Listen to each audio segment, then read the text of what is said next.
Welcome to Kansas Ag Report. I'm Ken Rogers. On this week's program, we get an update on the Kansas wheat crop from Justin Gilpin, the CEO of Kansas Wheat. He'll also talk about efforts to engage farmers to tell members of Congress to allocate more money for foreign marketing programs. We also have features from Kansas Corn, Kansas Wheat, and the Kansas Farm Bureau, along with a weekly update from the Kansas Livestock Association and market information from Pinion. Kansas Ag Report brought to you in part by the Kansas Soybean Commission, the Soybean Checkoff, progress powered by Kansas farmers. Kansas Farm Bureau, a grassroots ag organization representing the state's farm and ranch families since 1919, kfb.org. And the Kansas Wheat Commission, lending in the adoption of profitable innovations from wheat, online at kswheat.com.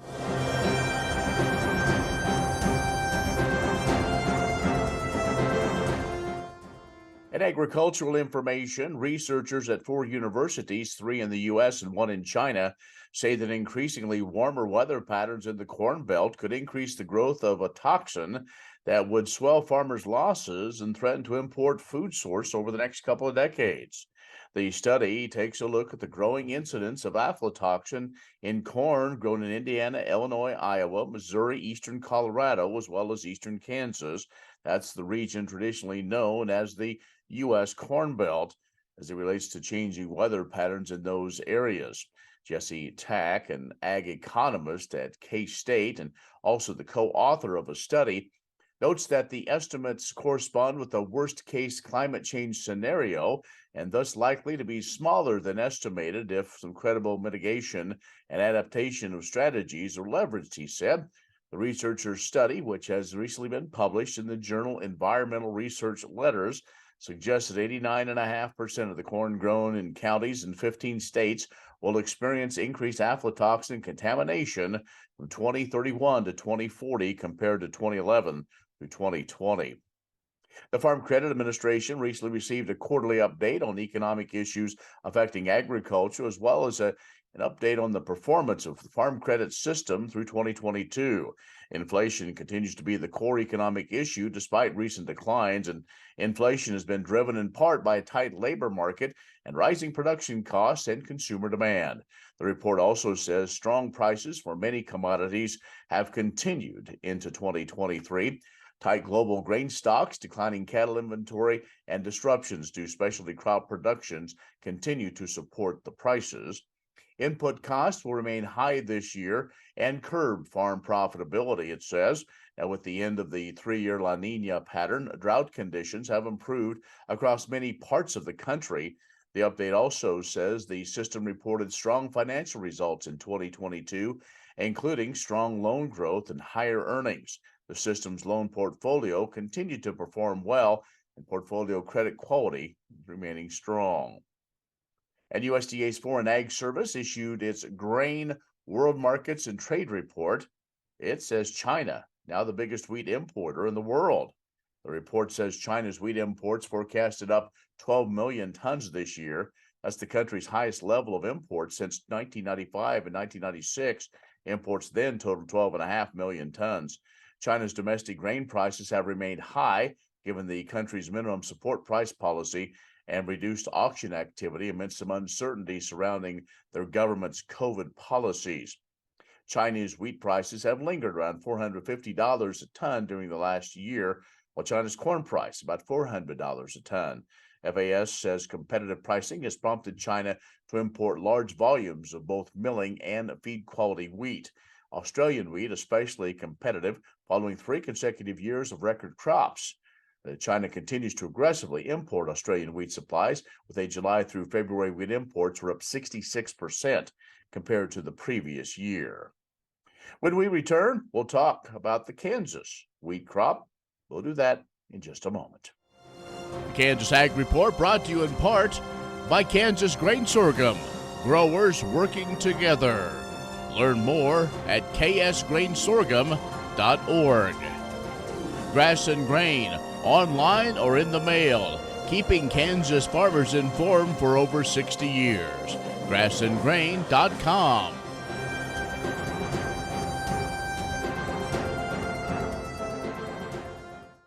And our guest is Justin Gilpin, the CEO of Kansas Wheat. Hi, Justin.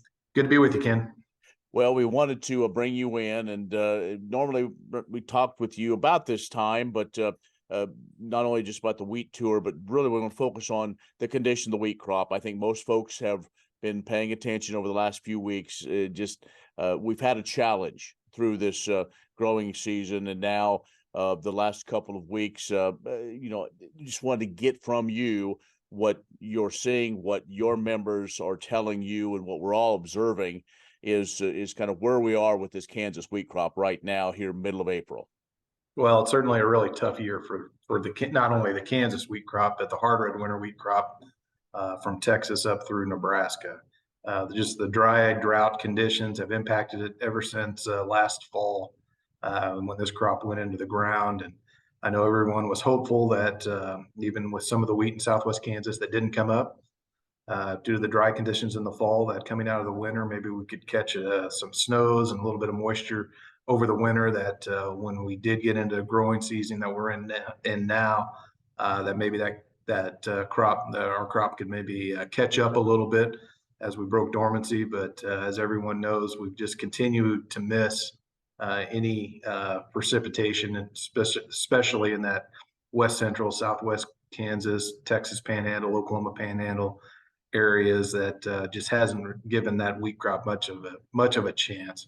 Overall planted acres, the state of Kansas are up this year at 8.1 million planted acres, state of Kansas. But unfortunately, we're starting to hear more and more stories of those acres potentially not getting harvested, as insurance adjusters are out in the fields working with farmers, getting a pretty heavy workload, unfortunately, and making decisions right now about the crop that's in a lot of areas being adjusted at 0 to below 5 bushels an acre, that farmers are going to have to be making some decisions. But Justin, I guess we do hear reports of fairly good wheat in portions of central Kansas, as seems like it has been the last few years, but also there's been some areas that it has been a bit of a challenge. So, they've also heard a few concerns about the possibility of seed wheat, looking even at next year, because we all know as farmers, we're optimistic, and, we may get knocked down a bit, much like the wheat crop, but we always kind of come back fighting. That's for sure, Ken. Like you're exactly right. That I-35 corridor in the central part of Kansas coming up through Oklahoma, that is the area that just this past week did catch some of the thunderstorms and the rains. And that crop, even though it's not perfect by any stretch, but certainly has a lot more potential than some of those areas that have missed out on those rains. And as far as the certified seed situation, I know there's farmers that are getting really concerned, and a lot of discussion of the seed industry, especially those top varieties that might be a little bit short, that do have those good disease packages and high yield potential, with being a little bit short on potential production on seed. There'll be a lot of people watching that for sure, Ken. We're talking with Justin Gilpin, the CEO of Kansas Wheat. We're going to take a break, come back, and talk about market development, how important that is. We'll do that in just a moment. Kansas Ag Report brought to you in part by the Kansas Livestock Association, supporting members' business interests and meeting consumer demands. KLA.org. Oldie Seed Farms, carrying soil-specific seed. Find them on the web at oldieseed.com.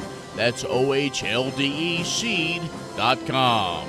And Kansas Corn, building the future at kansascorn.com.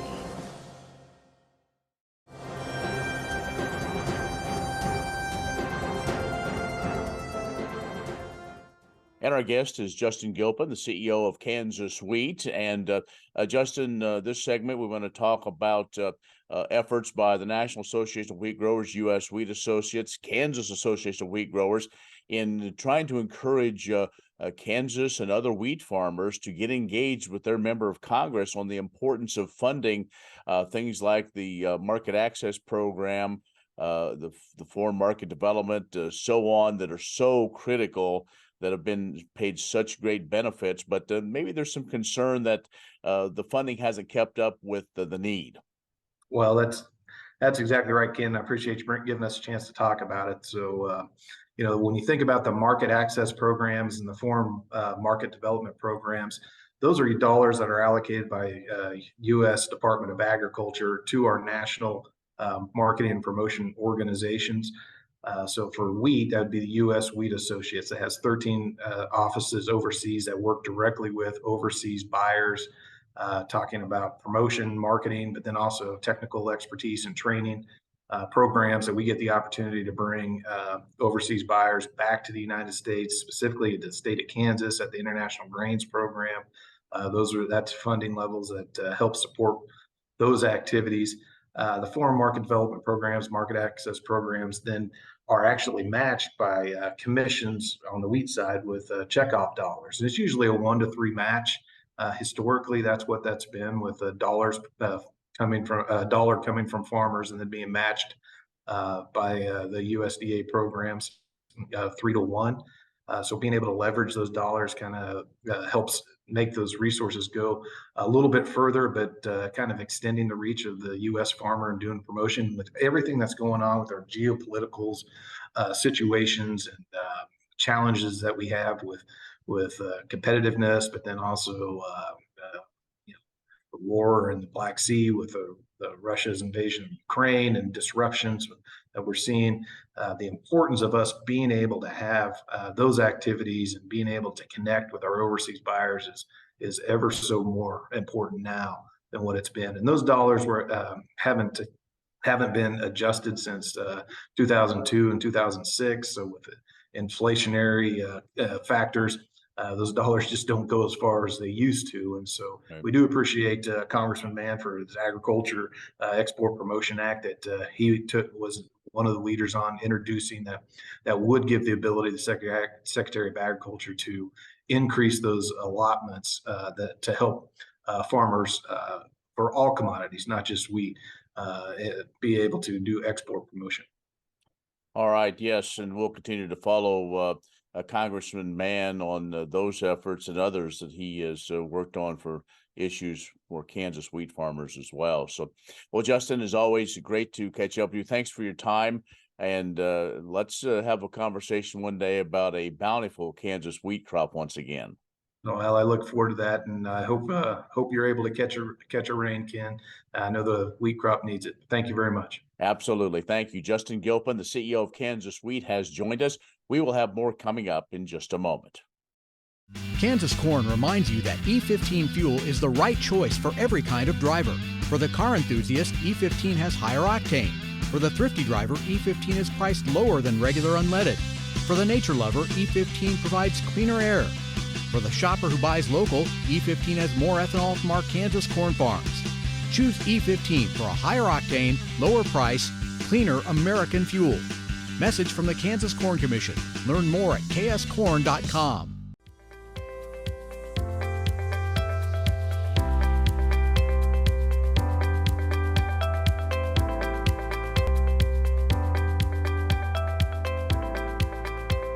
Hi, my name is Rachel and I'm an agronomist from K-State, and today we're going to be talking about growing degree days in corn. So I don't know about you, but my favorite temperature is between 55 and 60 degrees Fahrenheit, and that's because I can go outside and I can wear a hoodie. It's nice fall weather. That's where I like it to be. You might have a different preference, but that's mine. Growing up, you may have had a certain temperature where your mom wouldn't let you wear shorts, or maybe it was too hot to wear a jacket. You had different rules in your house. Corn has rules too, as far as what temperatures it likes and what temperatures it can grow in. Corn's absolute favorite temperature is 86 degrees Fahrenheit, and the base temperature that corn needs to grow is 50 degrees Fahrenheit. The maximum happens to be the same as its favorite, which is 86 degrees Fahrenheit. So every day, corn experiences those temperatures, different temperatures. The temperature needs to be at least 50 for corn to grow.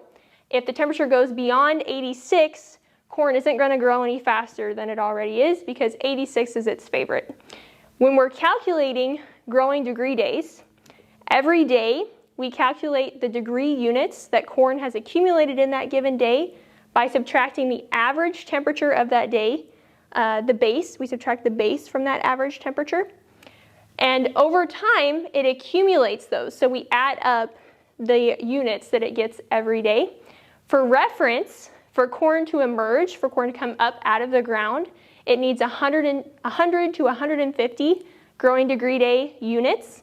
For it to mature and be ready to harvest, we're looking more at 1,500. So lots of numbers that we have to add together to get to maturity.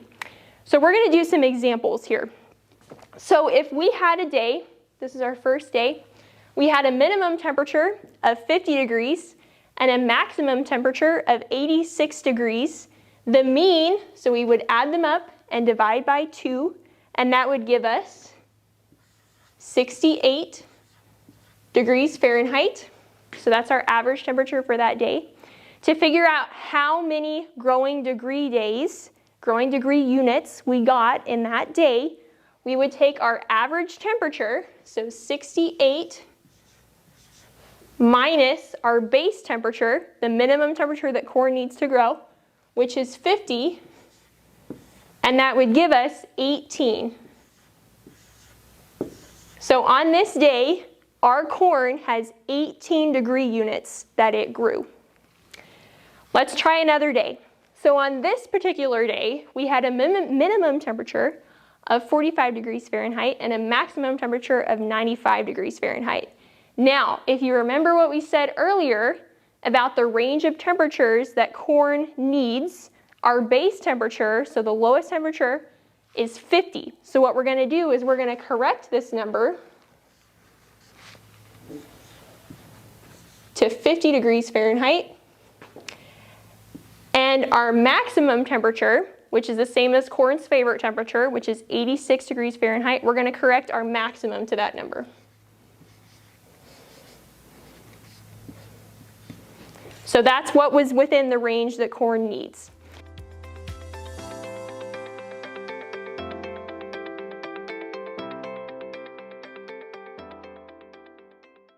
The Kansas Wheat Innovation Center in Manhattan is rediscovering ways to get improved varieties and new genetics in the hands of farmers faster. Grower-led and checkoff-funded research initiatives are bringing about positive change. This grassroots leadership provides a strong voice in Topeka and Washington, D.C. Now is the time to partner with Kansas Wheat in moving wheat forward. Kansas Wheat Commission and Kansas Association of Wheat Growers. Farmers investing in their future and yours. Log on to rediscoverwheat.org.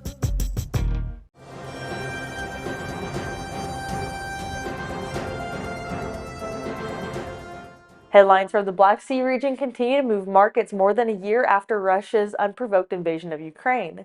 Recent analysis from U.S. Wheat Associates, the industry export market development organization, shows the impact of Russian interventions in the market extends far beyond the current conflict and has been an underlying source of dramatic global wheat price volatility. Over the years, Kansas wheat farmers answered the call to supply additional wheat to the world when Russian government banned or restricted exports of wheat. However, with historically tight hard red winter wheat supplies and Russia's invasion of Ukraine, price volatility reached record levels last year, said Mike Spear, Vice President of Overseas Operation with U.S. Wheat Associates. Russia's war on Ukraine has blocked nearly 30% of expected wheat export supply from governments and people that depend on it most. Uncertainty runs rampant, and it is almost impossible to know how this war will be prosecuted. Market analysts everywhere are trying to assess the many implications of this latest Russian intervention. Who will be most severely impacted? What will be the magnitude of the shortage created in the global wheat supply chain? And how will the world's remaining supplies be partitioned, priced, and relocated to the most severely affected countries?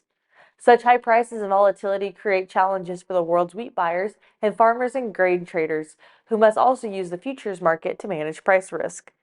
Kansas State University's Department of Agricultural Economics is actively tracking the agricultural ramifications of the Ukraine-Russia conflict through regular webinar updates. What if U.S. soybean meal were more than a commodity? If seed companies and the soybean checkoff built a better variety? That future is here.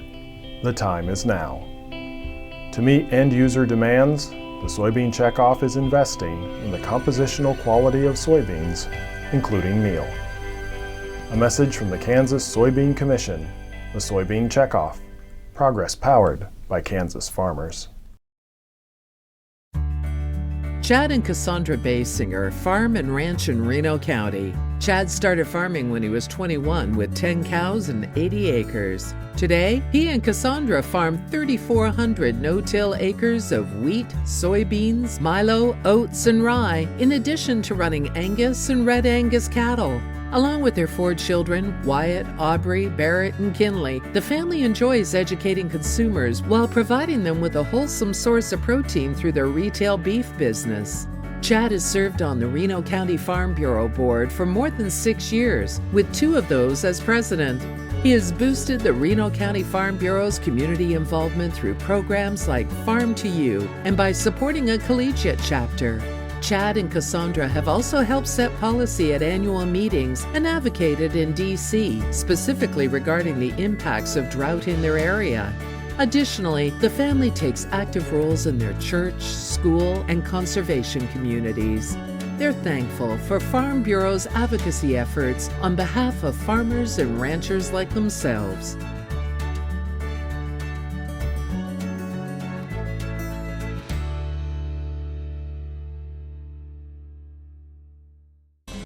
Premier Farm & Home has what you need to make your lawn the best in the neighborhood. Hi, I'm Ken. We choose Premier Farm & Home for the professional look that we do ourselves. Feel free to stop in. You can also visit our website at heycow.com. Jesse and Anna Luna farm and ranch in Rooks County. Their cow herd includes registered Angus and Charolais mama cows, and they've recently added Wagyu cattle into their herd. They also grow wheat, corn, sorghum, and soybeans. Jesse and Anna hope to pass the operation on to their daughter, Olivia, who works with her parents each day to tend the livestock and grow grains. Olivia enjoys beef and goat 4-H projects and shows in her local spring show circuit and county fair. The Luna family works hard to grow a sustainable product, working with the NRCS on CSP contracts. They plant cover crops and are working on carbon markets, continuing to learn more each day. Anna has been active on the Rooks County Farm Bureau Board for 6 years, including 3 years as president. She's a graduate of Leadership KFB, completed communications, media, and spokesperson training, and served on Kansas Farm Bureau's Soybean Advisory Committee. The Luna family counts themselves fortunate to be part of Kansas Farm Bureau. The leadership opportunities and perspective the organization has provided them means Jesse and Anna have been able to build stronger local organizations within their community.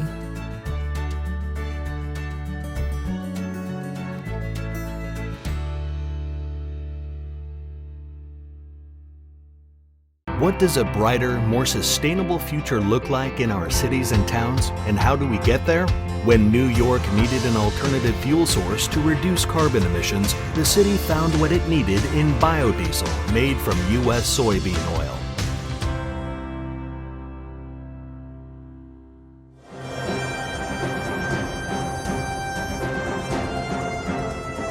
The National Cattlemen's Beef Association and Kansas Livestock Association strongly support legislation introduced by Senator John Thune of South Dakota to repeal the federal estate tax, commonly referred to as the death tax.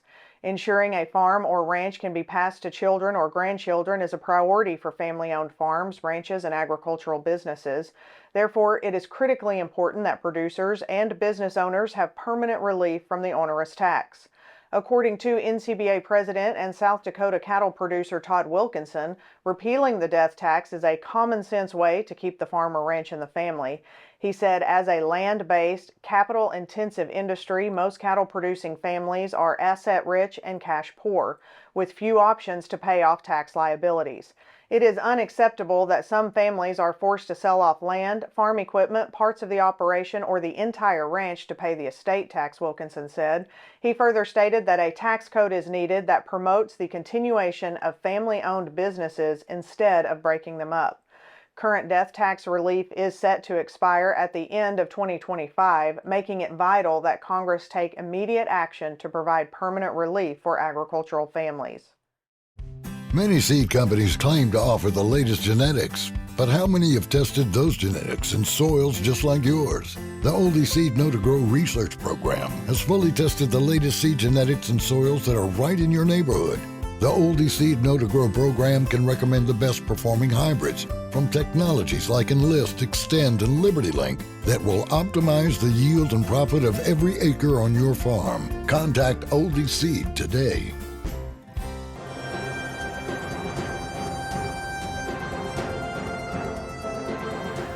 Good day. I'm Derek Hermish with Pinion, a division of KCO ISOM. Volatile grain markets are the new normal, it seems. The good thing about true volatility is that it creates much more opportunity than flat markets. However, your opportunity to experience regret is much greater as well. For example, say you sell your soybeans on a 50-cent rally only to watch it go up another $1 the next week after you sell. Can you be happy about selling into the initial rally, or are you going to focus on what you missed out on? Regret should be the least of your concerns when it comes to marketing, but it can rear its ugly head in these environments and negatively affect decisions down the road. Selling your grain at profitable levels is the key. That's what you're always told, but it's never that simple. It is true that you will not go broke selling for a profit, but you're not in the business of making widgets for $1 and selling them for $2. Volatile markets provide opportunity, but they also provide opportunity cost. If you make a decision that nets you 50 cents less on average for your grain than your fellow neighboring farmers, nobody is going to offer you a discount on fertilizer or seed or equipment repairs to help you make up for it. Quite the opposite, as we've seen recently with inputs going higher. There are options, literally, that can be very useful in volatile markets. Yes, I am referring to puts and calls.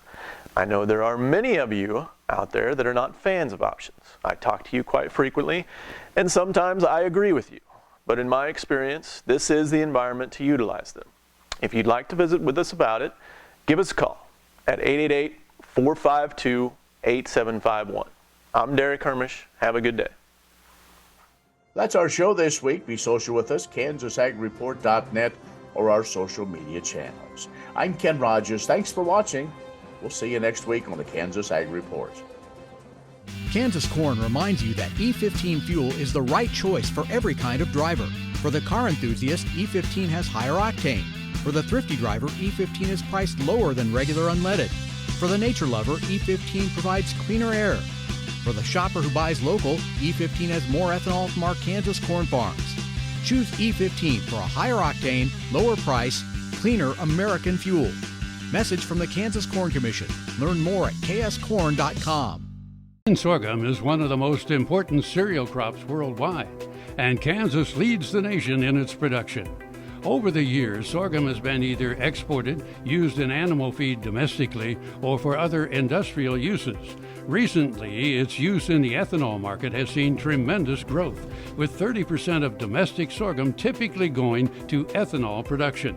Kansas Grain Sorghum is committed to sorghum research, market development, and education. Learn more at ksgrainsorghum.org.